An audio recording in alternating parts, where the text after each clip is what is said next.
So our plan for today's webinar is to have Kevin and Alex present their slides for about the first 45 minutes or so.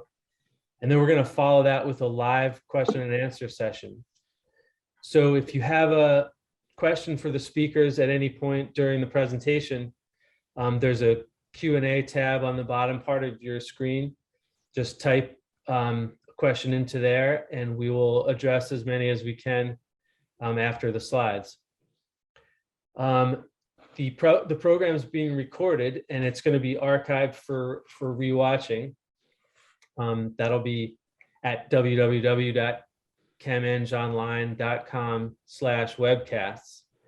And so with that, I'm going to just turn over the program to our first speaker. So Kevin, the floor is yours. All right, Scott, thank you very much. So let me share my screen here. And just first off, on behalf of Data Park and all of the employees here, we really want to thank everybody for taking some time to join with us today. So we're talking about the idea of an operations toolkit and how we can use that to drive consistency and profitability in your process. There's kind of four main pieces that we plan on discussing. First, the idea of this operations toolkit. What is it? What does that mean? What our approach is to addressing that space, and how we think we've got a pretty novel approach to offering that into manufacturing and different process industries. Then where we'll get real interesting is some actual use cases where we'll kind of highlight how the product gets used in real life, and at least one customer study of how it was used in application. And then the part I think we're most looking forward to would be the questions. So taking questions you have and making this as much of a discussion as possible. So as we get into that, let's go ahead and get rolling. So first off, in the idea of this operations toolkit, in our world, this means two things. First off, it's the analytics, and second, it's the idea of an operations tools. I think everyone's quite familiar with the concept of data analysis and data analytics, but really about how you gain insight from the different time series data out there, and certainly how we take data, turn that into information, and then drive understanding. But then the second piece of that is the operationalization of it, and how we can drive plant floor improvements 24 hours a day, 7 days a week. So how do we take the learnings and the problems that we solve with the analysis side of it, and make sure we institutionalize that and actually drive the gains that we thought we would drive. And a lot of times what we see in our customer base, these are separate applications. So here's where I'm going to bring in Alex and just get your thoughts from the customer's perspective of what have you seen out there today for customers in this space. Yeah, it's a good question. I think really there's just a disparity in what people are trying to do with these. Often on the operations side, there's some immediate needs. They're often trying to solve problems very quickly. And sometimes it's easier to do that outside of looking at data if the tools aren't set up in the right ways, right? It's easier to go out and walk down your process and look for issues than it is to sit down and look at your computer screen. Sometimes that feeling of trying to do things often distracts them from maybe some more permanent solutions. And then you've got the analytic side where people are spending time trying to understand these problems, but if that feedback loop doesn't occur, if those solutions don't get put back into the operations tools, you often end up in a place where the people who should be doing those analytics end up fighting the same fires over and over again, and they're not really able to look forward to the future and make decisions that'll take you to a better operating paradigm. Yeah, perfect. So now it comes to really what our approach is to this, and it's to provide both. And what we like to talk about is empowering all the users to solve problems and to solve those quickly. So if we're going to make it easy for people, if you'll ask a question and then answer that, and that's where we talk about solving problems at the speed of thought, and then providing the operationalization of this, ability to institutionalize it, so we can make consistent decisions based on consistent data for those consistent results. And to achieve that consistency, there's a few things that we need to do. First is connect to all the key data out there.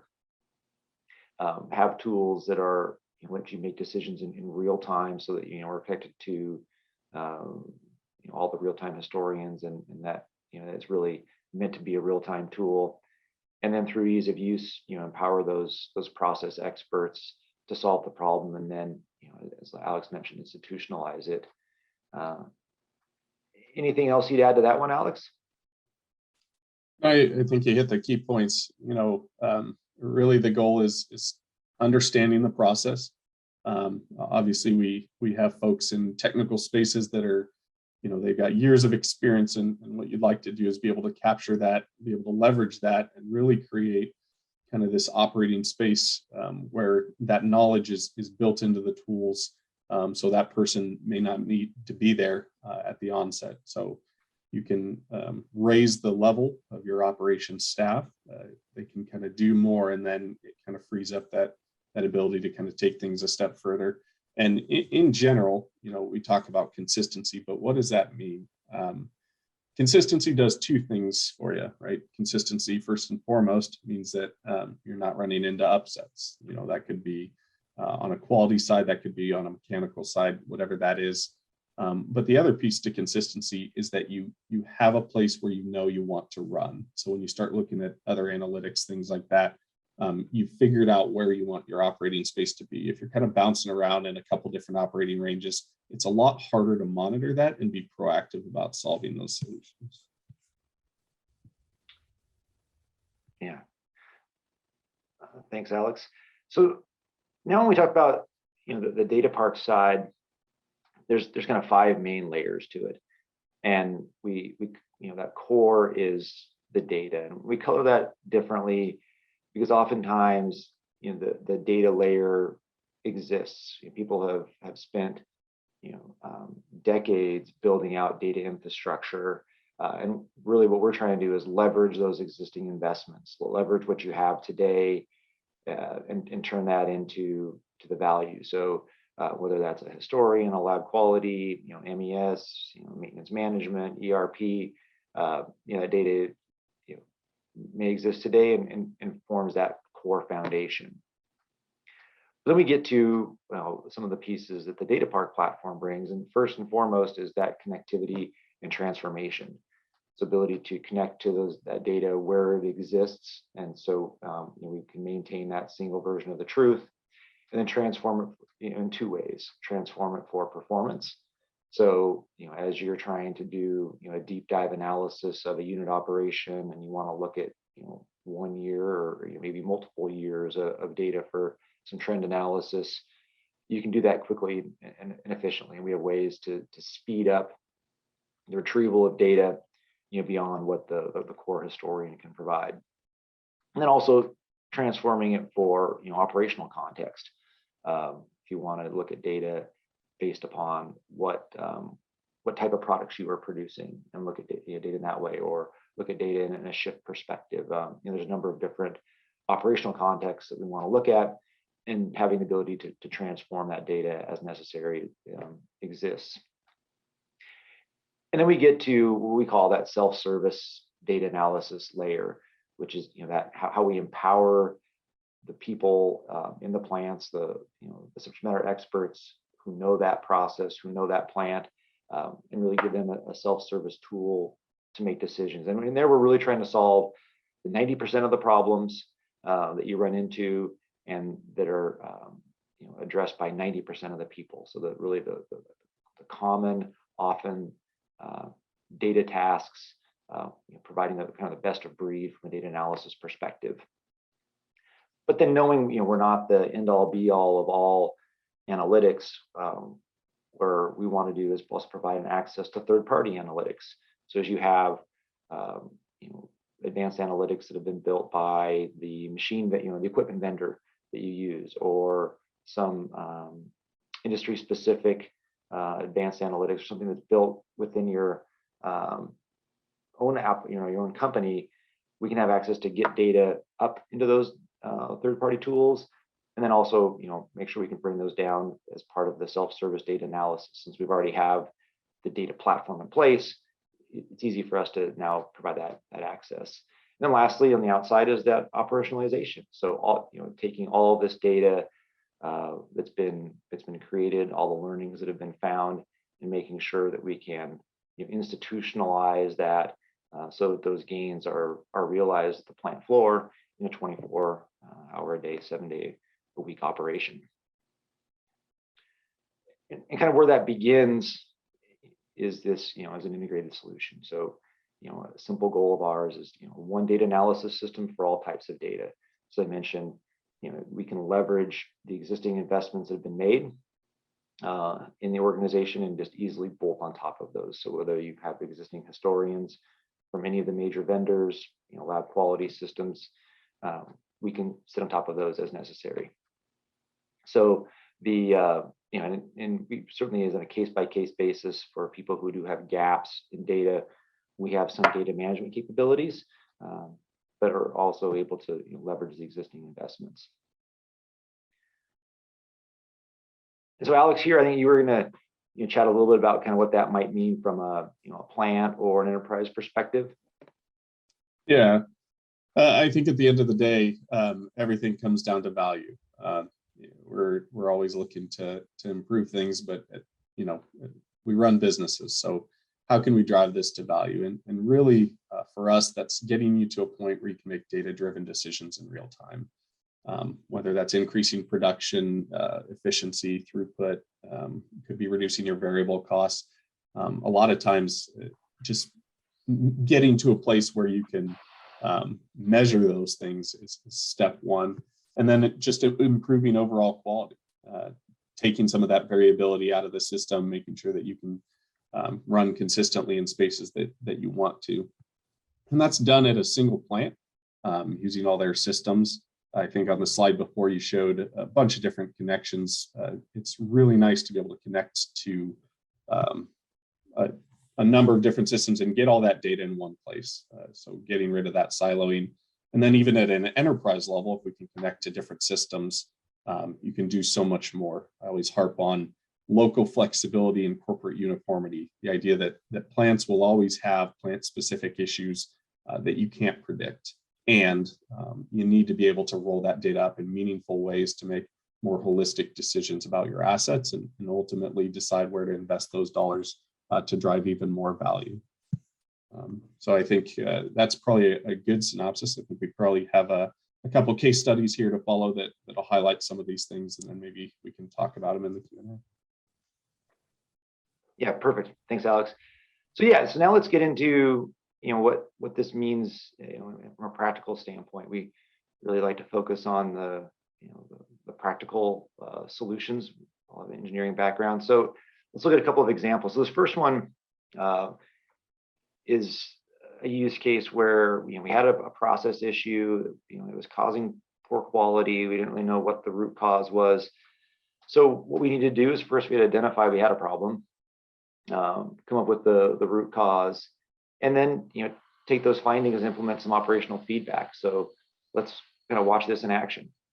So here's Parkview's centerline display. It's a great example of a screen where we can do analysis, since it shows us for all of our key variables where we are currently, where we're supposed to be with our different control limits and spec limits, and what we have been historically, in this case, looking at the last 6-day time averages, as well as other ways we can analyze that data. It also has tools for operationalizing that data to provide feedback from an operations perspective. So in this case, we've got our final purity that's low on a particular day, so we're able to kind of identify that. And let's use centerline and some other tools to diagnose the problem. So we pull up a trend for that exact same time period. We see our final product purity as well as other key process variables. And we can see that purity dropped towards the end of November 2nd, and we kind of had some issues for the day of the 3rd, and then kind of got back under control sometime on the 4th. So let's compare that to some of the other time frames we have here. One thing I kind of noticed is that some oscillations start to occur in the density chemical addition, some temperatures about that same time. So let's look using our smart mouse here and do some pinning. So we'll pin that there. I'll bring my smart mouse to about the same time period. Yeah, it looks like it's about the same. And then we'll use the pin here, and and all those are about the same time, somewhere around 10 o'clock on that day. So just to look at that in more detail, we can use our FFT comparison. So we'll drag in some tags from the process. We can zoom in on that time period, and just to see if these oscillations are coming from the same source. I don't even really need to do the FFT. Just by overlaying the tags on top of each other, I can see that there is the same frequency signature. But we'll just open up our FFT to verify. And so we can see using our smart mouse that, yeah, we've got a signature about 11 minutes. And we also have a pretty dominant period at about 30 minutes, and maybe a less significant one here, about 25. So there's a few different sort of frequency patterns that are showing up throughout the process. So letting us know these are all very highly related. I'm also seeing that in this bottom right corner, which is coming from one of our makeup tanks, which is upstream, and there is a time delay. So let's see if that same signature is showing up in that display. So we'll bring in both those tags on top of each other. And I know that upstream residence time is about 12 hours. So what I'm going to do is use this offset here. I'm going to move my makeup flow over 12 hours and kind of get those on top of each other. And I can see that, yeah, they're pretty much on top of each other. And that signature is also there. So I know that it's really my makeup tank that's what's driving that oscillations, which is down into my reactor. So now let's look at the key trend I have set up for my main controllers on that makeup tank. So here's the trend of the controllers. I can drag over the time axis from another trend. So I'm looking at the exact same time period that I was before. And we can see that sure enough there, for 4 o'clock on the 2nd, my level controllers start to have some oscillations, looks about the same frequency. So I now kind of have my root cause that it was the level controller in the makeup tank. This is then causing all of my downstream issues. It's also interesting to know what's happened in the past. So we have a Pareto chart that can tell us root causes of incidents in the past. And this shows us that our makeup tank controllers have been an issue in the past for our final product purity. So let's now kind of operationalize this information that we've had, and let's put in a comment. So we've got a comment that we can type here into our center line, save it.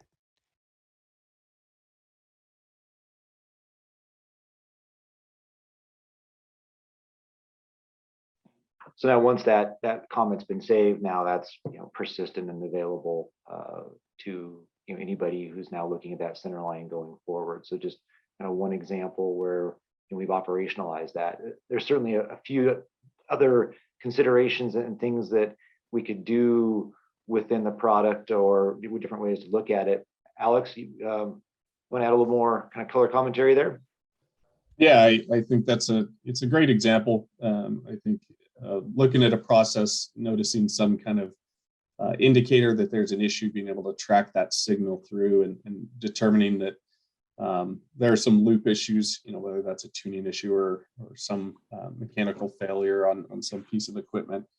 But our cases aren't always so clean or so simple. Oftentimes there's product considerations, grade considerations, there's throughput considerations. We might be running at different capacities.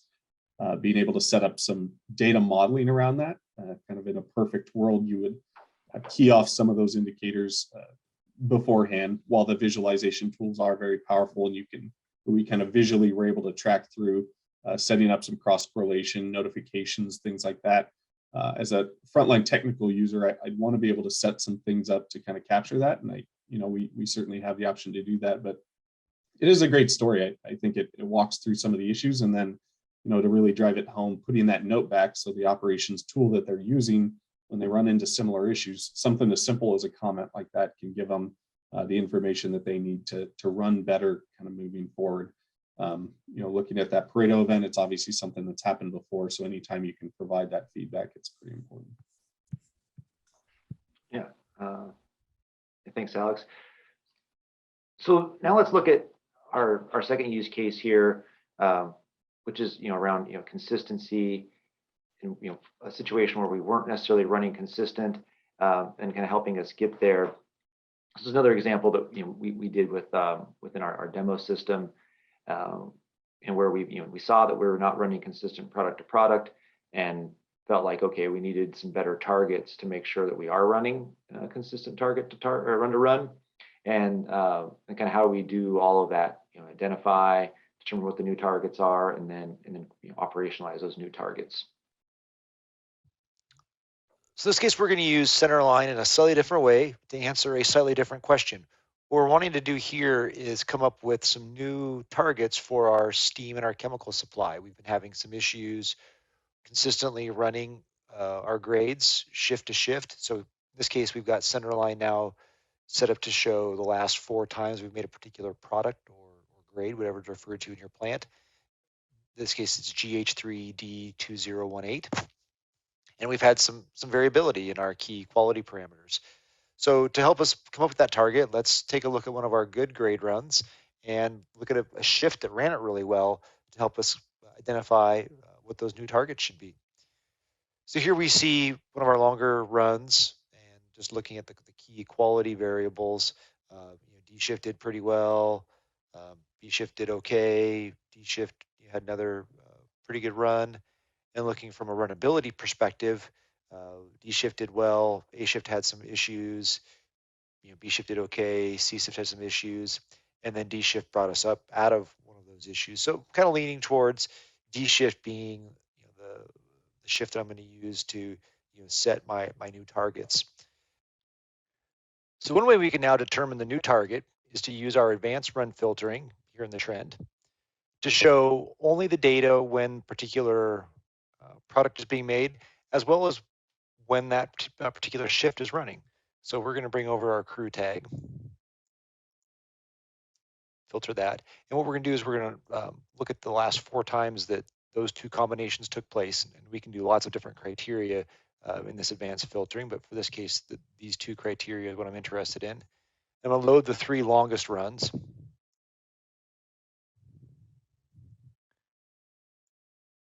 Now, if I use my quick stats, we can see the average for the 3 runs for my steam and my chemical flow, top 2 tags.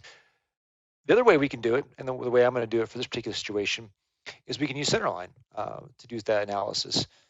So centerline lets us filter the data by crews also. I'm going to add some more to my run here. So we see the last 10 runs. And what I'm also interested in is not only when I was making good quality for crew D, but also my production rate. So when was I making the highest production for crew D? So what I'm going to do now is I'm going to filter or sort by my my production rate here. And we see we've got a really short run here by crew A, so that really doesn't help us. But here's the crew D period that we were looking at earlier. So that's what I'm going to use as my new targets. So if I now go into our target editor here, I'll type in 866. We'll save that. And we'll save this target also.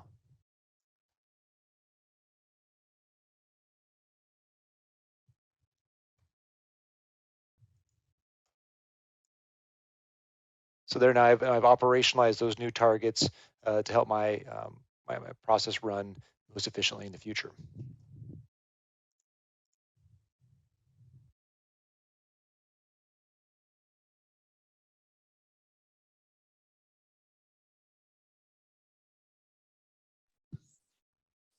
Hey, Kevin, I think you're on mute.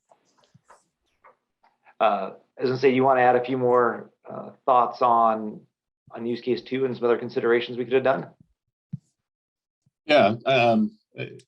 In that specific use case, we looked at specific crews operating, but that contextualization can go a lot further. That could be on processes that have different operational ranges, running at 60% capacity versus 90% capacity, different products, batches. In really any manufacturing industry that we're looking at, there's some kind of contextualization that's going to lead us to some better analysis on our process. So being able to do that automatically, kind of having a tool that does a lot of the heavy lifting for you so that you can just use the results of that is pretty powerful, especially when we started talking about running in a real-time space, knowing where you've been, knowing where you want to be, and where you're at right now in that process. It just helps you make better decisions about how to respond to issues coming down the process.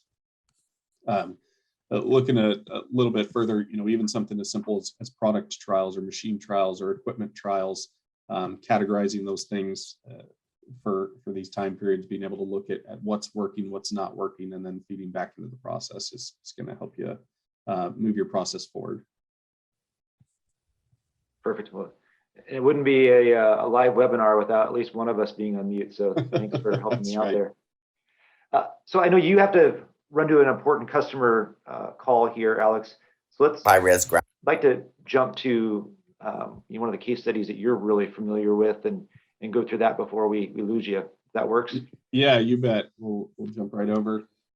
This is a customer example. I think it's a great demonstration of kind of all these things in action. Obviously, when you've got a flexible tool set, you're doing a lot of different things. There's lots of moving parts. So what does it mean when the rubber meets the road? So this is a pretty interesting one. It's an extremely large customer. They have a ton of different data sources. They did a lot of acquisitions, so there was not a lot of consistency from site to site. And you end up in this space where everyone's kind of doing their own thing. We look at some of the footprints of this: 6 million real-time tags, 400 locations, dozens of different data sources, and then really it was a short timeline. So we were looking at a 2-year project to kind of stand up this data infrastructure and start moving them to a space where they're making more real-time data decisions. And then, as we all know, COVID-19, right? Through this implementation process, we got to deal with working remotely, business interruptions that were due to that. So this is a good example of kind of some of these solutions, moving them into a better space. I think most importantly, when we first started this project, we really decided that there was no easy solution, that there's going to be some real work involved. And I think that tone for the project really set us up for everything else we're about to do. If you want to go to the next slide. So what did we accomplish? So within that 2-year implementation period, we did stand up a team to accomplish this. We installed to over 80 of their large facilities. There's over 1,000 active users day to day. They created almost 6,000 displays as part of that. And really this next part is what's profound. So not only was this a very large implementation, there's a lot of moving parts, a very short timeline, 2 years to kind of roll this out across the system is a tall order.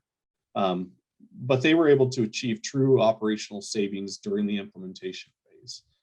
So kind of a departure, but when you think back to connecting to all those various data systems, we didn't get hung up, right? As we moved from site to site, they had different needs, different systems, but because we were a tool set that could sit on top of it, because we had that local flexibility and we could stand up that uniformity corporately, we could start to make more strategic decisions about our assets.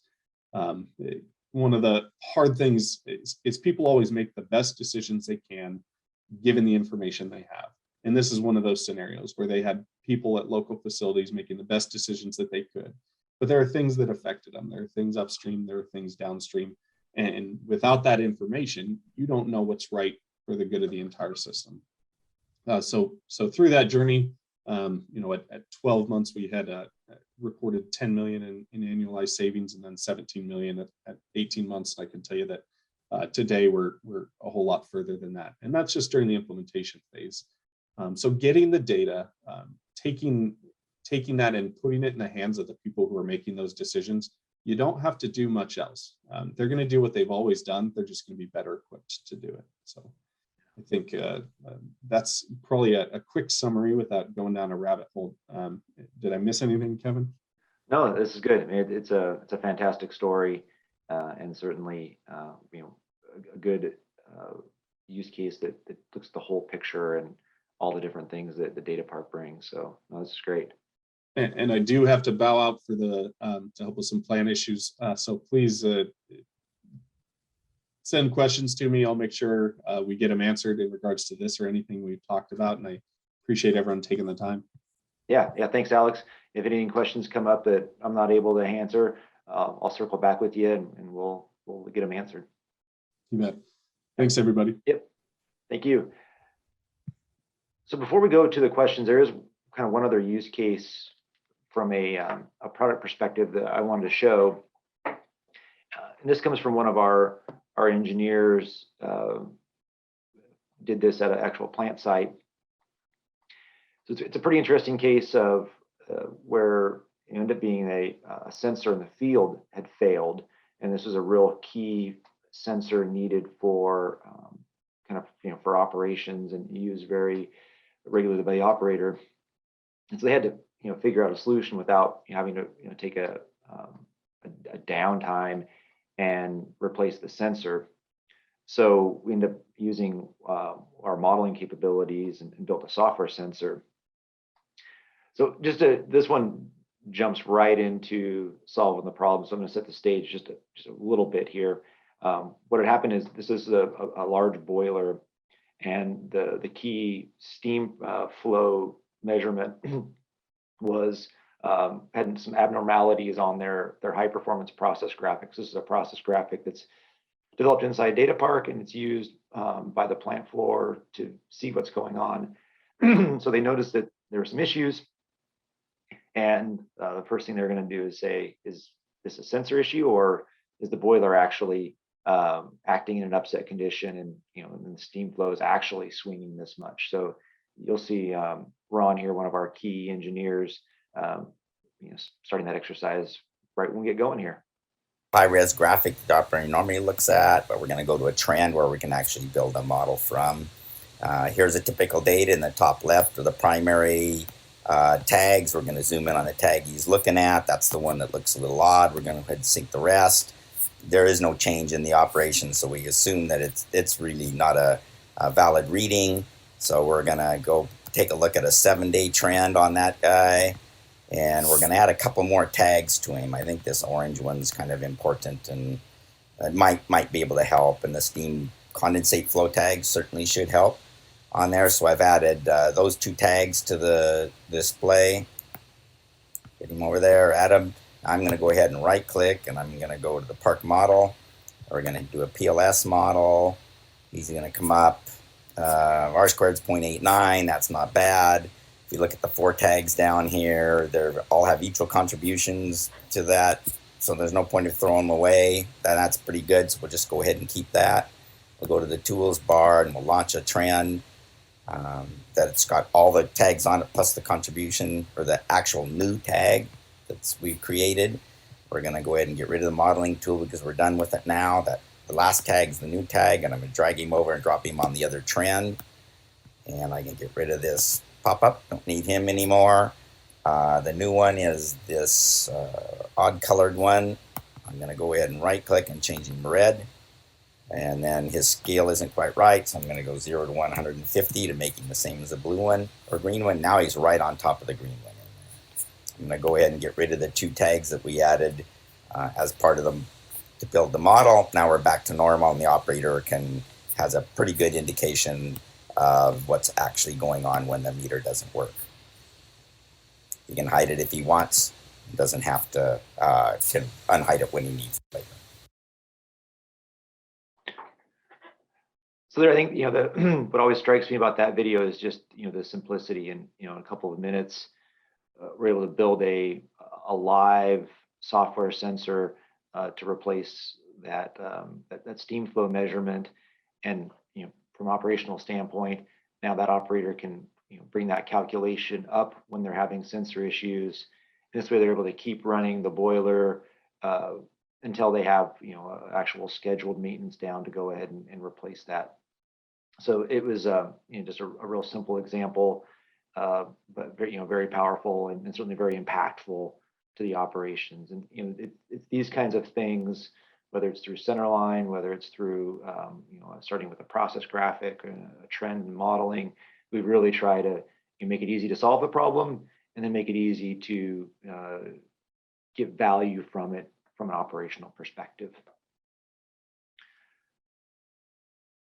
So now we kind of come back to the summary, and it comes down to providing this operational toolkit to our customers, and helping them with both sides of it, the data analysis as well as the operations management tools. And that combination of those two things is really where we see our customers making money, the ability to solve the problem, and then make sure we can institutionalize that so that we're getting the gains from the knowledge day in and day out, and often easier than you think. So we can connect and transform the data, deliver those self-service data analysis tools, create a platform for third-party advanced analysis tools when necessary, and then at the end operationalizing all of it. So and as I think Alex did a nice job with the that big enterprise customer.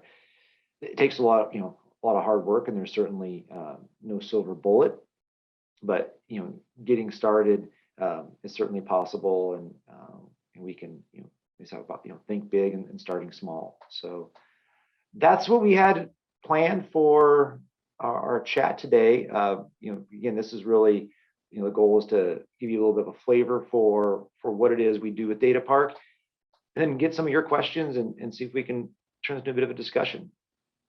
So let's turn it over to the audience now and see what questions we have. All right, thanks, Kevin.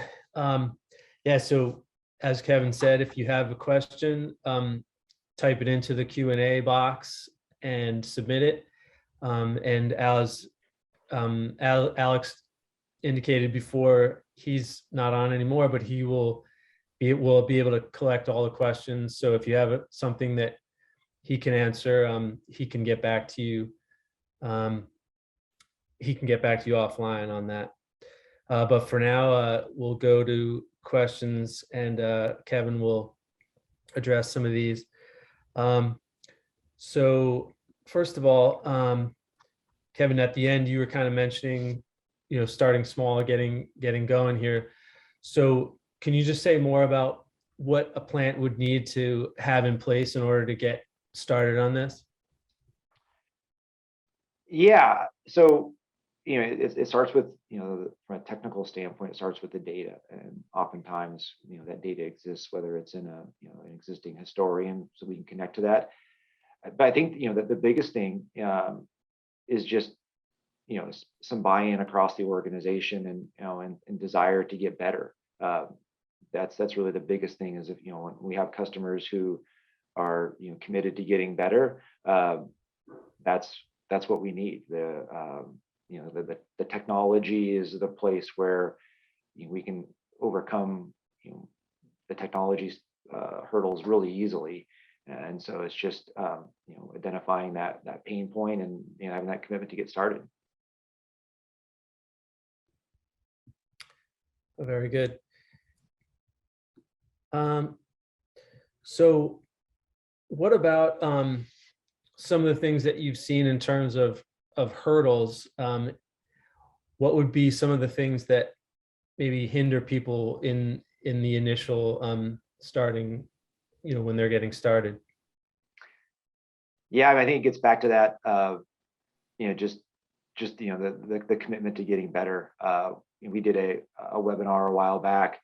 We kind of laid out like the blueprint of getting started, and I think you do have to have kind of a vision of where you want to go, but incrementally making sure that we're taking off bite-sized chunks and getting some early wins.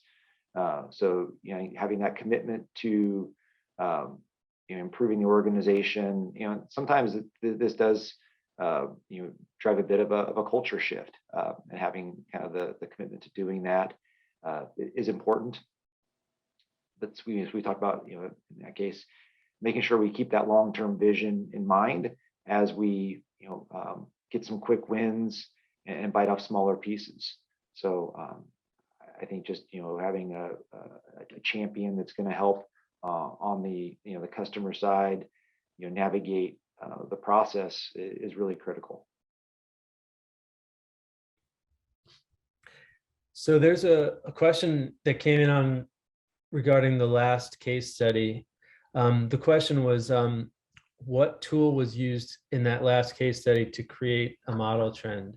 Yeah, so that's part of Data Park. So we do have some advanced multivariable modeling capabilities built into Data Park. So that is using a PLS modeling technique to create that model. So that's an example of what we call a pretty simple multivariable model, and that's part of Data Park.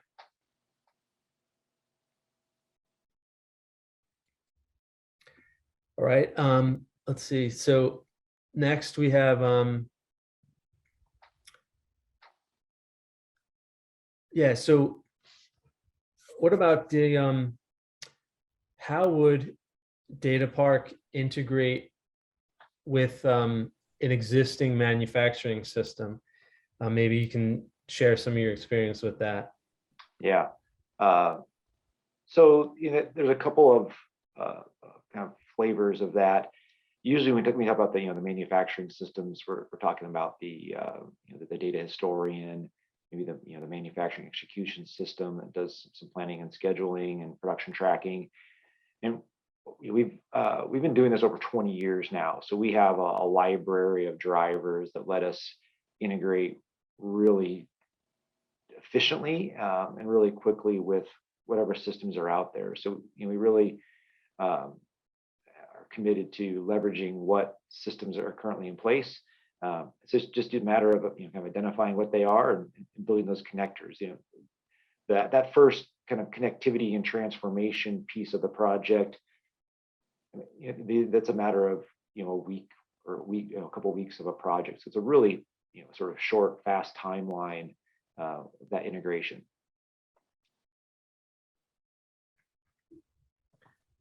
All right, let's go on to this one. In terms of the kind of the nuts and bolts of implementing new anything new on a plant floor, it seems to be like something that's difficult to do. So what's been your experience in that area? Yeah, especially at the at the plant floor, and we talk about operationalizing these things. It's change, and change can always be hard.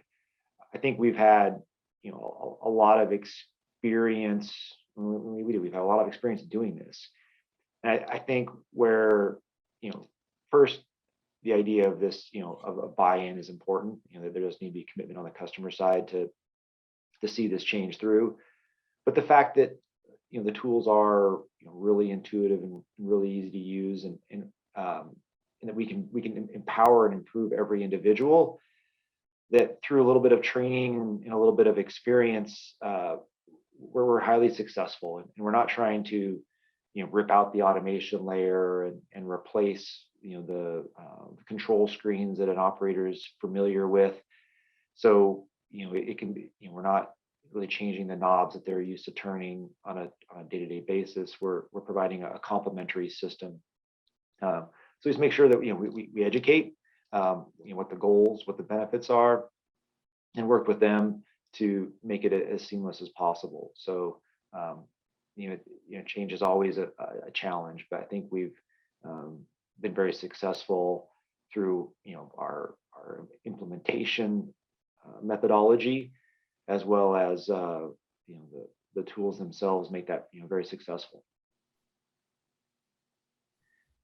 Excellent. So we had another question here about artificial intelligence and machine learning tools. So if a company was investing in AI and machine learning tools, how does the data park tools, or how do the data park tools fit into this environment? Yeah, perfect. So that's really that, that sort of third arc that we had in the picture of, integrating with third-party advanced analytics tools. And so we interface really well. We have a connectivity layer that lets those applications ask for data that we've already connected to, and ask for the data transformations we've already created. So we essentially have a data platform, and we can provide an interface to that for these advanced applications. And really, our vision is that that's a two-way. We can help provide the data up for both the model training as well as the online model execution. But then the results of that model, we'd like to make them now available inside the data park platform, so that can be another piece of information that's used to help operationalize things. Very good. So there's another question here about, so it says, we saw centerline tables. Are there visual representations of centerlines on trend displays? Yeah, absolutely. So that really, that's that operational contextualization of the data, where we saw it on centerline, looking at both daily periods as well as sort of product or grade-based periods. But we can use those same periods in our trends, so you can see a consecutive set of trends that show just those product periods. We can pick and choose. I think in the video we did look at 3 particular product runs in a trend, and so absolutely those time periods are a universal really metadata that can be used in centerline, can be used in trend, it can be used in our XY, it can be used in our histogram. So lots of different visual applications can take advantage of those operational contexts. All right. One other one here is about golden runs. So the question is, can centerline help you define a golden run or a golden batch? Yeah. I saw that question come in. I think the question came in right before we kind of used centerline to help identify that. So one thing I did on the centerline was just sorted it by average production rate, because in that case, that was my criteria for a golden run is the one that I ran the best and made all of my quality parameters. So we can do a sort. We can also use our advanced run filtering to put in several different criteria and identify which runs ran well, had high quality, had our highest availability, a number of criteria to help find when we ran the best. So absolutely, that's kind of one of the hallmarks of centerline, as well as some of the advanced run filtering. All right, great. So we'll just give people one more opportunity here to ask a question. If you do have a question, submit it on the Q&A tab here. And then I don't know, Kevin, if you had any final thoughts or things to wrap up, and then we'll just give one more. No, Scott, this is good. I just thank you for your time, and so I thank the audience for joining. I guess I just say that what we showed in the 10 minutes of video is really the tip of the iceberg. As I mentioned, Data Park's been running in plants for 20 years now, and there's lots of different scenarios. Every plant has a little bit different situation, and the tool needs to lend itself to that situation. And I think we've done a really nice job of having that flexibility to answer the different questions that you have. So would certainly encourage people who maybe have some more questions or curious how it would work in their situation to get a hold of us. Our website address is listed down below there, and encourage us to take a look, and there's a contact us page, and just let us know what other questions they may have. All right, great. So actually, we do have a couple more minutes, and there is one more question. So we'll hop on that before I sign off here. But the question is talking about how the questioner's organization uses DataPark, but does not seem to utilize it to its fullest capacity. It's mostly used to visualize general shapes of trends. So do you have any general suggestions on how to improve and how to, kind of get the most out of it? Yeah, good question. Yeah, certainly we want to make sure our customers are continuing to improve and get as much value as they can. We certainly have some online resources. We have a great knowledge portal with some examples. We have monthly webinars that help give people ideas. But what I'd say is get a hold of us. We oftentimes chat with our customers to understand what are your objectives, what do you want to do to improve, and then we can provide some suggestions. So I'd say certainly take a look at the great content we have available on our portal and our monthly webinars. Then also just get a hold of us, and we can get one of our customer success people to chat with you and see how we can better serve your needs. All right, excellent. So I think we will leave it there for now. Before we go, just wanted to thank Kevin and also Alex, even though he's off talking to customers, but thank you guys for sharing your expertise with us today. And also thanks to DataPark for sponsoring the event. Just wanted to remind everyone, if you want to rewatch or re-listen to the webcast, it's going to be archived at www.chemengeonline.com/webcasts. So with that, just wanted to thank the attendees for listening, and hope everyone enjoys the rest of the day. All right. Yeah, thank you, Scott. And thank you to all the attendees. Appreciate it.